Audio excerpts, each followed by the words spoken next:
Hey guys, you're in a nutshell with me, Ina. We have a very interesting case study to talk about in this episode. Isa pong kaso ng spousal sponsorship application. Nirefuse ng IRCC at isa sa argumento ni IRCC officer who assessed this application is kini-question niya yung age gap ng mag-asawa.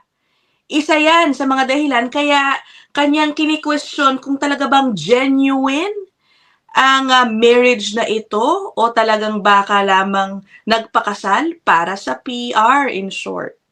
Okay, yan ang ating pag-uusapan. No, I found this federal court decision. Okay, again guys, kapag federal court decision, anybody can access it. You just go to the website of the Federal Court of Canada. Okay, ayan. Oh, sige, puntahan na natin. Bago pa ito, January 15, 2026 lang po nilabas ang desisyon na ito. O, di ba? Okay. So, ito nangyari pala guys, pumunta sa korte. Yan, yung applicant na refuse ng kanyang PR application through spousal sponsorship. At ngayon pa lang sasabihin ko na sa inyo, ang desisyon ni judge, the judge sided with the applicant. So now, up for review again, itong application ni Mrs. Tama ba? Yan. Okay. Mali pala, si Mr. pala ang sinosponsor. Okay, so yung babae po ang Canadian citizen. And si Mrs. din po ang mas matanda. Okay? Ano nga ba yung age gap? Sige, mamaya ako nababanggitin. Baka magkamali ako dun sa years, no, ng tinanda po ni Mrs. Alright, so this is a judicial review petition, again, with the federal court. Ang aplikante, si Mr. Richard Ricardo Williams. Dumating po daw ng Canada, July 7, 2022. At pagkadating niya dito, nagpunta siya sa isang party. At doon nakilala si Miss Gramini. O, yun na lang, Miss Gramini. Isa po siyang Canadian citizen. Alright. Parang 1 month later lang po sila nagkakilala, no? 1 month after the guy arrived. So, they started a relationship. He moved in with her. A year later, sa June 2023, they got married. Okay, ang bilis. Oh. The applicant then applied for PR in Canada under, ayan, the spouse or common law partner in Canada class. Obviously, with Miss Gramini as his sponsor. Ito daw ang mga sinumiting documents. A joint bank account, Miss Gramini's personal bank account statements, and may e-transfer records daw between the couple. Okay. A letter from the property manager stating na, ayan, tenants na nga yung mag-asawa sa kanila since September 2022, at meron pang letter noong 2023 October na sinasabing dinagdag si Mr. doon sa yung pangalan ni Mr. sa kanilang lease agreement. Isa pang part ng kanilang evidence, documents submitted, photographs of their relationship and wedding ceremony, exchange ng kanilang messages sa WhatsApp, Amazon purchases, okay, with Miss Gramini's billing information, a gas utility bill in Miss Gramini's name. All right. Eto na, nung nakuha ngayon ni IRCC officer, nagpadala siya agad ng PFL dun sa asawa dahil meron siya lang ilang concerns about the genuineness of the relationship. Ayan po, expressing concerns. And asking the couple to send specific documents. Binigyan ng deadline. At nakapag-comply naman daw, nag-submit ng further evidence, including, ayun na nga, okay, so yung binasa kong documents pala guys, pangkalahatan na yun throughout the entire process. Hindi lang po yan mga sinubmit at the start of their application. Kasi ito na yung sinubmit, okay, after the PFL, yung ilang nabanggit ko na rin kanina. Yung letter ni property manager, bank account information, Amazon purchases, WhatsApp messages, and photos. Alright. Tapos parang gano'n na lang. Hindi pa rin nakumbinsi po si IRCC officer. He thought that the relationship was not genuine. At ito ang isang sinasite. In the reasons, yung 17-year age difference. Take note again, si Mrs. po yung mas matanda. Isa po yan. Isa pang dahilan, the start of the relationship after a month of the applicant's arrival in Canada. Okay, siguro masyadong mabilis ang pangyayari, ganon. Tapos, their small wedding daw with few details. Grabe naman si IRCC officer. Di ba sapat kahit intimate wedding lang, ano? Okay. And a few joint documents as reasons that the relationship was not genuine. Pero ito ang pinuna naman ni Judge. Ni hindi daw in-interview yung mag-asawa. Okay. Which could have given them or given the IRCC a venue to ask more questions, to seek clarifications, and assess the genuineness of the marriage. And at the same time, obviously, give the couple a chance to defend themselves, right? Okay, sabi dito, the officer never held an interview to test the applicant and or the sponsor's credibility. Sabi ni Mister, nung nagpunta siya sa korte, unreasonable daw yung naging desisyon ni Judge dahil yung PFL din daw hindi nagbigay ng detalye tungkol sa concerns ni officer. So what he's trying to say is, hindi namin alam kung ano yung specific concerns niya, so hindi kami napagbigyan ng pagkakataong depensahan ng sarili namin o mag-explain.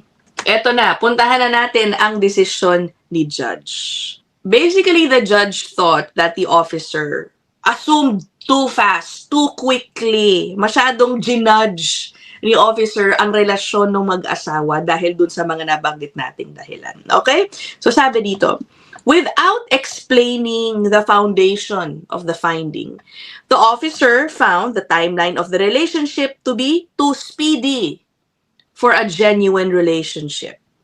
Other than their own unexplained assumption or expectation of what a reasonable timeline should be, it is unclear for their reasons how meeting someone at a party after arriving in Canada, then deciding to live together and get married a year later, are problematic to the genuineness of the relationship.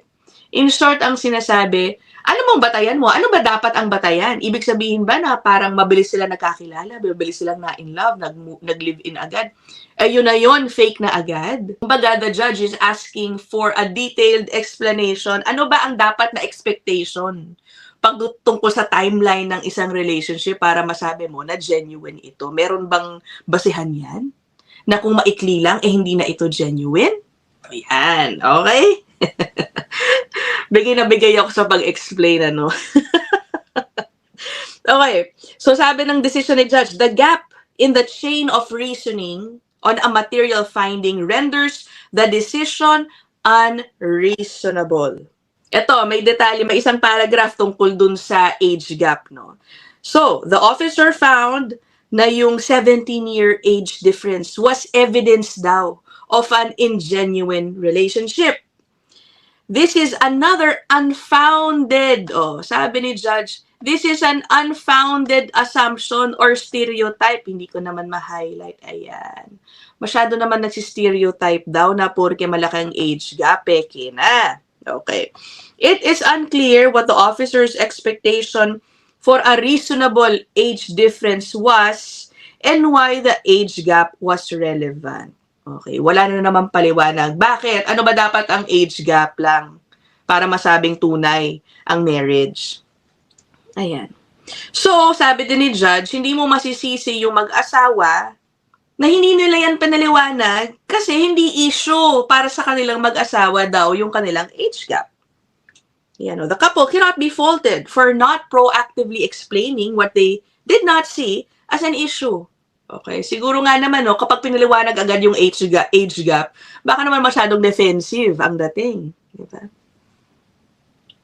If the officers saw it as an issue, then they had to raise it in the PFL or during the interview, an interview which was never given to them. And regardless, basing the decision on an unfounded assumption creates a gap in the chain of reasoning. Okay, ngayon, sabi na dito, no? It was unreasonable for the officer to make a credibility finding without further analysis. sana daw in-interview. Mas maganda. Actually, oo nga, no? Kasi laging sinasabi ng IRCC, guys, na trained ang kanilang mga officers to detect marriage fraud. And I would think the best way to really do that is to conduct in-person interviews, both together and separately. Pero ayun na nga kung ang dami palang pagdududa nito ng officer, bakit hindi niya pinagbigyan at binigyan ng pagkakataon magka-interview, no? Sabi ng ruling ni judge, if the officer has indeed made a credibility finding, then they would have needed to clearly signal their concern to the applicant and the sponsor in a clear PFL or during an interview. So, yun. Okay. O, tinan mo, sabi ni Judge dito, masyadong nag-stereotype talaga si officer. Kaya, approved ang judicial review petition ni aplikante. So, in short guys, hindi sang-ayon si Judge sa naging proseso ng pag-determine ni IRCC officer sa genuineness noong marriage. Okay? The decision is unreasonable. Assuming si si officer, sabi dito, the officer's reasons were tainted by their reliance on multiple assumptions rather than on evidence supporting their conclusions. Officer's decision was unreasonable and I allow the judicial review. Okay, so guys, ibabalik sa ibang IRCC officer for another determination.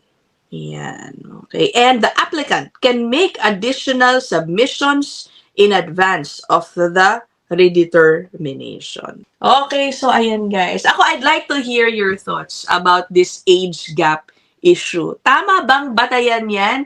If so, no, siguro may valid points kasi talaga naman minsan magdududa ka din, no, sa laki ng age gap. Kasi minsan, totoo naman, minsan magdududa ka rin. Pero ang tanong, paano kaya ang standard dyan?